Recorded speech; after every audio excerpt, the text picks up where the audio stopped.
The world is in its worst financial crisis since the Great Depression. The global recession has drastically reduced the demand for products from the third world to the point where several countries are verging on default. Among the victims of a third world collapse would be the Western banks. In Toronto this week, bankers and politicians at the IMF and World Bank meetings are trying to come to grips with the crisis. We have this background report from the Journal's Susan Reisler.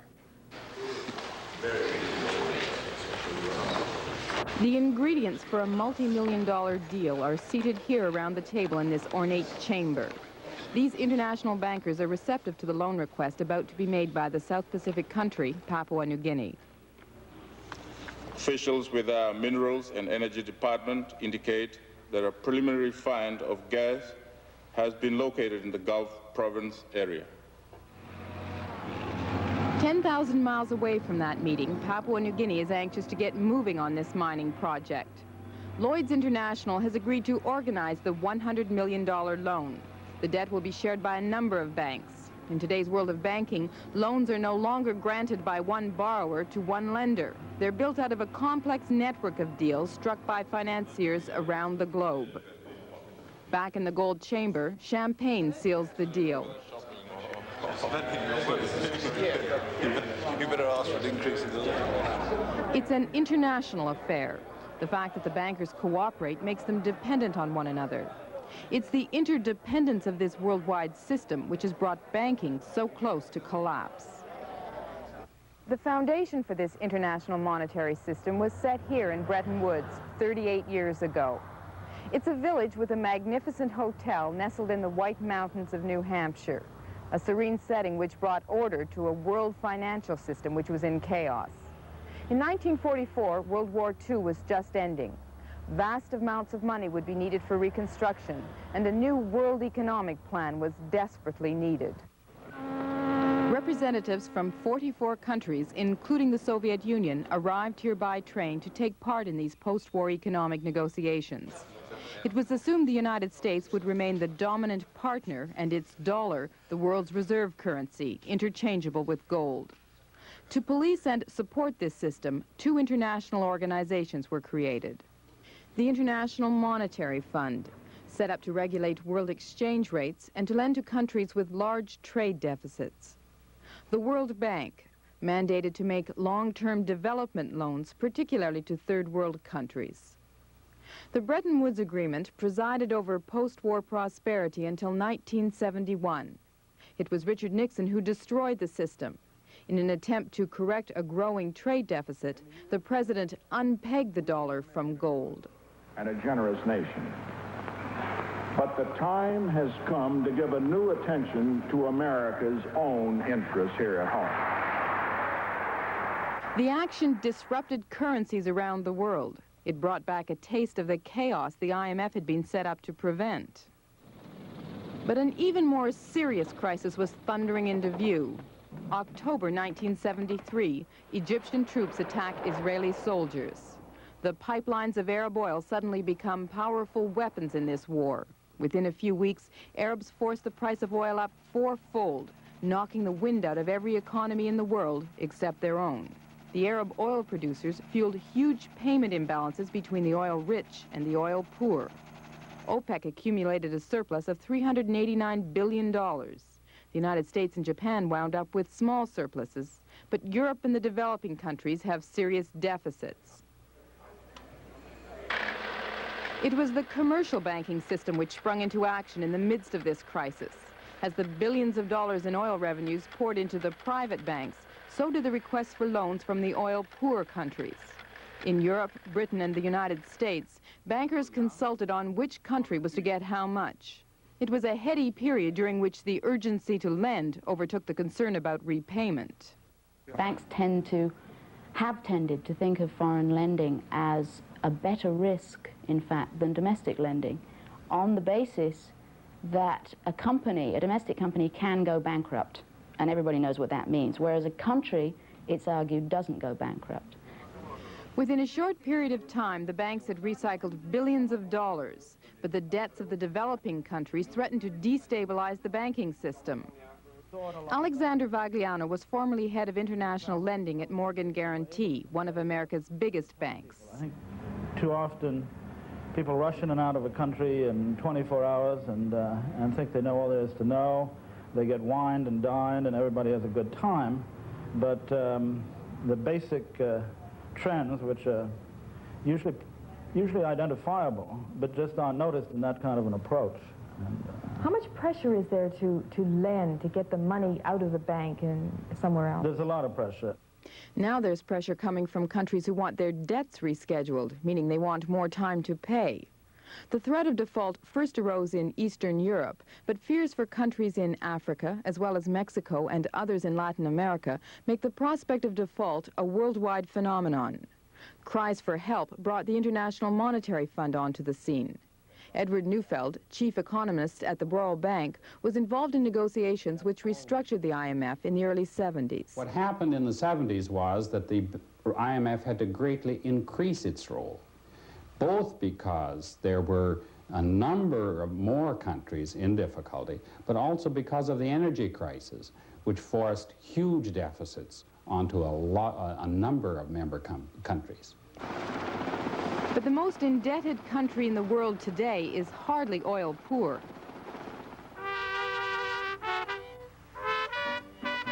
A mariachi band, typically Mexican. The band goes on playing as long as you go on paying.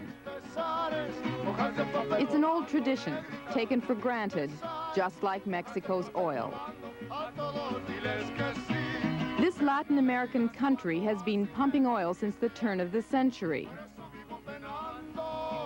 But in 1978, Mexico really struck it rich. Discoveries of vast new reserves catapulted Mexico up to the position of fourth largest oil producer in the world. Authorities thought these new riches would carry their country out of underdevelopment and up the ladder of economic success.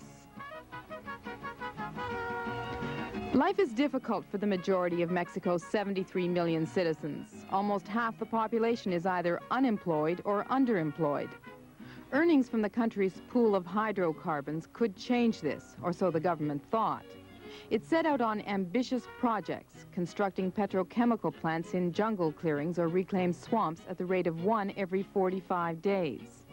The economy was growing rapidly, too rapidly, and by 1980 it was showing serious signs of the strain.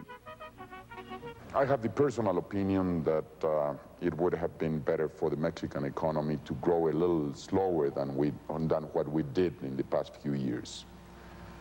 I think we grew a little beyond our means. Mexico's rapid growth attracted the international bankers who were eager to get a share in the payoff expected to be generated by the oil. A few months ago, we used to have a line outside our offices knocking the door, offering us beautiful financial operations and transactions. And we were in the position of selecting which one was the best. Mexico signed more and more deals at higher and higher interest rates, climbing to the top of the Borrowers' League. This year, the country's foreign debts will edge up to $83 billion, including $6.5 billion, which are owed to Canadian banks. In all the euphoria, few bankers questioned whether Mexico was a good risk, and fewer still were prepared for the economic crash. The petroleum was there, but at the same time, it's just as evident that Mexico continued to have a very depressed agriculture, a very unhappy social structure, a apparently political stability because of a single party, basically a self-perpetuating single party, all of which indicate social weakness. And when you throw a huge amount of money, not only from banks, but from the oil money and everything else that kept pouring out, and it was badly distributed. A lot of it was probably not that well invested. There wasn't enough government coordination, and so you got a problem. The government backpedaled.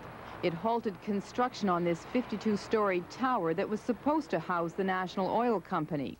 It devalued the peso, put on currency controls, and finally nationalized private banks. In the meantime, Mexico was on the verge of defaulting on its loan payments. There's a saying in the financial community that if a country owes $1 billion, then the country is in trouble. But if it owes $50 billion, then the bankers are in trouble. That saying certainly wasn't lost on Mexico's creditors. As soon as it became known that Mexico was about to default on its loans, representatives from banks in the United States, Canada, Britain, and Europe all rushed here to New York's financial district. They quickly tried to put together a financial package which would rescue Mexico and ultimately the banks themselves. In the end, it's Mexico's poor who will pay the price for the squandering of riches they scarcely saw. Mexico's boom stopped at the barrios, yet these people too are expected to tighten their belts. In order to be bailed out, Mexico has gone to the IMF. But before it gets new credit, Mexico is going to have to agree to some strict conditions. And it's these conditions under which the IMF lends to countries in desperate straits, which are so controversial. Well, in exchange for instituting a standby arrangement, which would give that government funds to get it over the current crisis, the IMF insists on a stabilization plan, which is always very socially regressive, which has very dire effects on the consumption standards of poor people, which weighs most heavily on them, and which tends to enrich the commercial classes, to open the country to foreign investment, to curtail government spending. The lure of IMF and commercial credit is too strong now for the developing countries, so they swallow the conditions which are heartily endorsed by the banking establishment.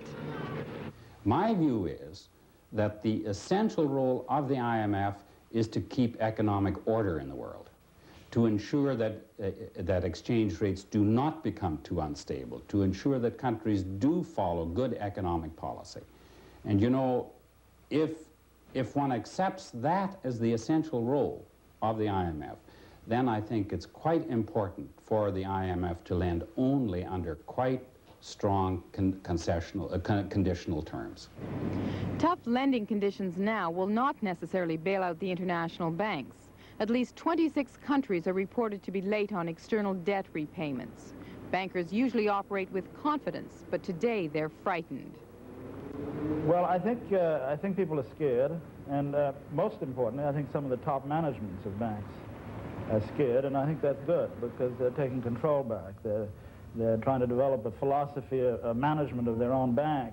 They're looking at risk, and they forgot about risk. And there is risk. It's the American banks who are particularly exposed. 9 major ones have put aside just $3 billion for loan losses. Measure that against their outstanding loans in a few risk areas. In Poland, they have almost $1 billion. In the rest of Eastern Europe, $3.7 billion. They've lent Argentina $5.2 billion. And to Mexico, the country not considered a risk, they've lent $39 billion. $48 billion loaned with only $3 billion in reserve to cover this. These figures illustrate how the banking system could be undermined by a Mexican collapse. How close was the commercial banking system and the world economic system to collapse because of Mexico? Oh, not close at all, in my view. These things, I think, are greatly exaggerated. When I say not close, I think that we have seen that there is resilience in the system, and including a spirit of cooperation, which is working. My worry is it isn't, in every case, working as smoothly and as efficiently as it should do. And if American dollar, U.S. dollar interest rates stay up,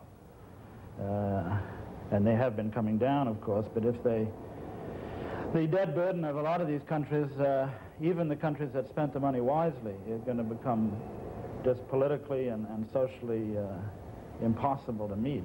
And at that point, you could have a series of defaults building one on the other. One of the dangers is that defaults become fashionable, easy, and at that point, then you really have to clear the decks all over and come to some kind of an international restructuring of everything.